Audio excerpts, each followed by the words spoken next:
And then, ayun na nga pala mga kaibigan, ah, share ko lang po sa inyo na dito po sa US, ang dami po dito ng ano, ng mga scam-scam na padadalhan ka ng mga sulat o i-email ka ng mga ano na lalo na yung mga ito yung na-receive ko na ganyan na merong huli daw sa traffic violation. Meron daw po akong traffic violation pero wala naman po akong traffic violation. So sinearch ko is sa part of scam. So mag-iingat po tayo kung tayo po ay nandito sa US.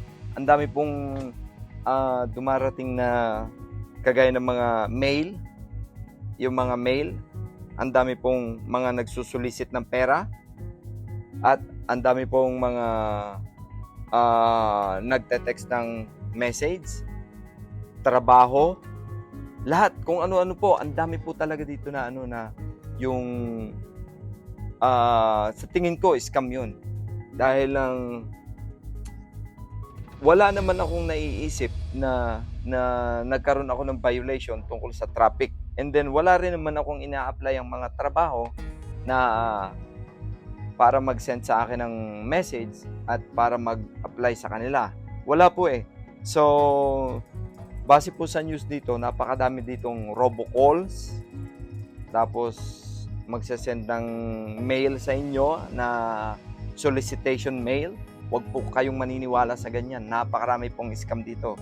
Ayun, kahit po ito US, talaga, super dami po na nag-i-scam dito. Lalo na sa mga online, and then, kung papatulan nyo yung mail, magsesend kayo ng pera sa mail, ayun, ako, delikado po. Huwag po tayo magpapadala sa mga scammer ng mga ganyan. Ayan, base po sa sa experience ko dito, marami pong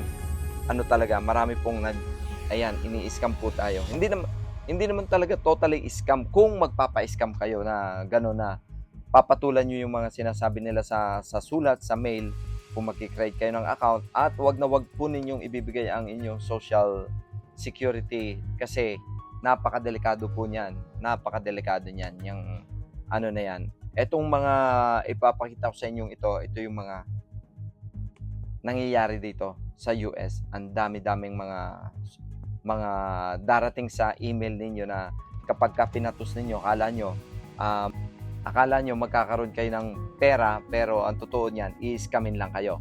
So yun guys, mag-ingat po tayo doon sa mga ganung bagay at manatili po tayong maging mapagmatsyag para hindi po tayo ma-scam ng mga ganitong klase ng mga manloloko dito sa US. Ayun lang po, share ko lang po sa inyo yung mga scam na ganyan. At para na rin po sa pag-iingat po sa lahat. Ayan. Ayun ang mga buhay-buhay dito sa Amerika. Minsan kala ko nga dumating yung email. Sabi, may traffic violation daw ako pero wala naman akong pinupuntahan kundi bahay, trabaho.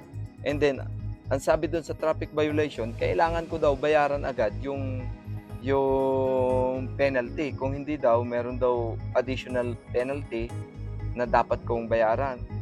Eh, wala naman akong naging traffic violation. Eh, paano magkakaganon, di ba po? So, scam po yun.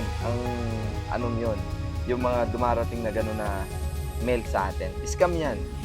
Sigurado na yan. And then, ito nga po, ipa-plus natin sa screen yung mga sinasabi ng mga ganitong scammer. Napakadami po ng mga nag-i-scam na ganyan. Hindi lang po isang email. Parang ang dami po, random na email na darating sa inyo.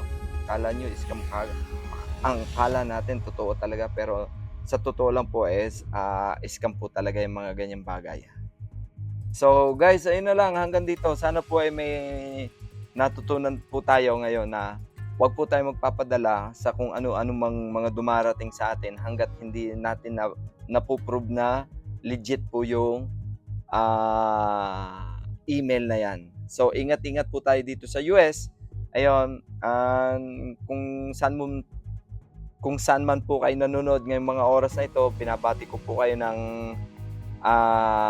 magandang araw, magandang gabi, magandang umaga sa inyo. And sana po magtuloy-tuloy pa po ang ating pagsuporta. Ayun, hanggang dito na lang po para po sa kaunting vlog natin. At ingat po tayo palagi.